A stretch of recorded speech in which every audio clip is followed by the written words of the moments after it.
Finally this Sunday, when the final ball was kicked at the Women's World Cup of Soccer tonight, the heavily favored United States had suffered a heartbreaking loss in its bid for a record third championship.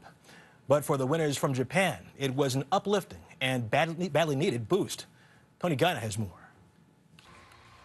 They were a team of destiny, these Japanese women, a surprise run to their first World Cup final. In the same year, their country was brought to its knees, devastated by an earthquake and tsunami that killed more than 15,000, some of them friends of these players. Never had the Japanese women beaten the United States. Japan and the U.S. have played 25 times before this game, and the U.S. had never lost. There had been 3 ties, and so that's a track record that I think the U.S. women wanted to look at in terms of, we know how to beat these guys. And from the opening kick, the Americans did dominate. Attack after attack, shot after shot, but no luck.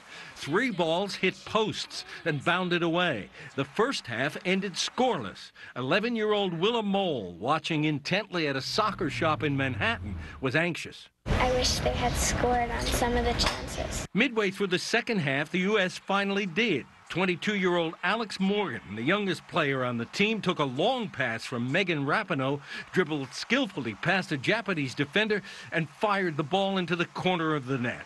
I think it's even more exciting because, the men's, everyone supports men's sports everywhere.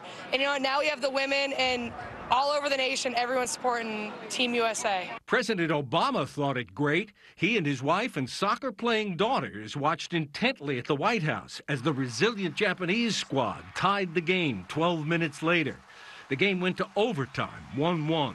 I am so excited. I am so proud of the U.S. women. Secretary of State Hillary Clinton couldn't be at the game. She watched from Greece, but daughter Chelsea was there. U.S. troops were watching from Afghanistan.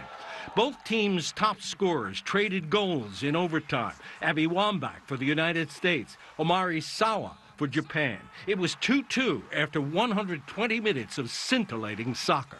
The title came down to penalty kicks, just as it had 12 years ago when the Americans raised the cup in California. But this time, no magic. The U.S. women missed their first 3 kicks. Japan took the shootout 3-1, the first time an Asian nation has won the Women's World Cup. The U.S. gets another chance in 4 years.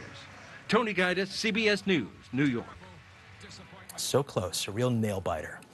And that is